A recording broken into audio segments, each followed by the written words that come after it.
Bonjour les amis, aujourd'hui je vous parle des batteries d'appareils photo en général.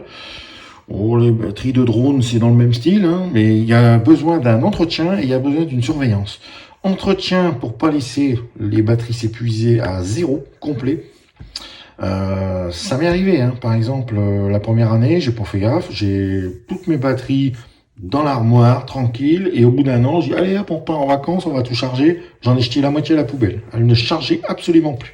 Je les mettais dans le chargeur, même pas de lumière, ou alors ça clignotait, 1 heure après, c'est toujours pas chargé, j'ai dit, oh bah c'est mort. Donc, vous voyez, quand elles s'épuisent complètement, après c'est fichu. Donc, faut pas hésiter à 1 à 2 fois par an à les recharger et à les restocker.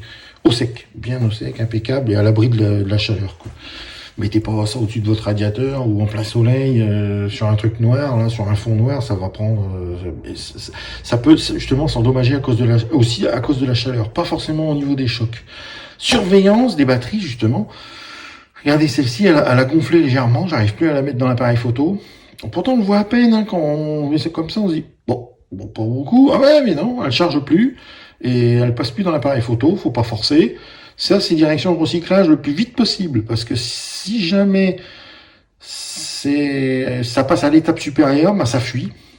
Et là, alors là, ça peut prendre feu, et puis carrément, vous vous pétez à la tronche, quoi. Donc, pas garder ça dans la poche, hein, je vous le dis. Et ensuite, je vous dis, il n'y a pas besoin d'un choc mécanique.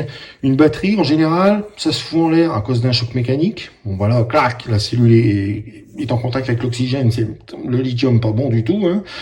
Mais ça peut être aussi à cause de la chaleur ou de l'humidité. Un court-circuit, machin. Mais 50-60 degrés là-dessus, elles aiment pas trop, hein. Au niveau durée de vie, c'est pas l'idéal. Donc, bien faire attention où on les stocke, où on les met, comment on s'organise pour trimballer tout ça, et puis gérer tout ça au niveau tenue dans le temps, quoi, parce que des petites comme ça ne coûtent pas très cher, mais alors des batteries comme ça qui peuvent, il y a des batteries qui peuvent monter à plus de 50-100 euros selon les appareils photo, et là quand vous avez 1 ou 2 batteries à changer ou à remplacer, avant de partir en vacances, déjà c'est un peu la panique, des fois pour en avoir tout de suite, et puis ça revient cher, quoi, c'est pas donné, donc voilà. Ça permet aussi de voir, en les rechargeant, dire tiens, au bout de 6 mois, voir ce que ça donne. Alors vous allez voir, il y en a qui vont être presque pas bougés. On se dit oh, ça va, niveau maximum. Celle-là aux 2/3, bon, elle est encore bien. Puis d'un seul coup, vous allez tomber sur une batterie. Tiens, celle-là, ah merde, elle a déjà plus rien. Oula, bizarre. Et puis vous apercevez que dans tout le paquet, il y en a. Bah celle-là, on a eu beau la charger, 6 mois après, elle était à 0. Donc vous la rechargez, vous vérifiez, et des fois, allez, vous vous apercevez qu'elle est déjà en fin de vie.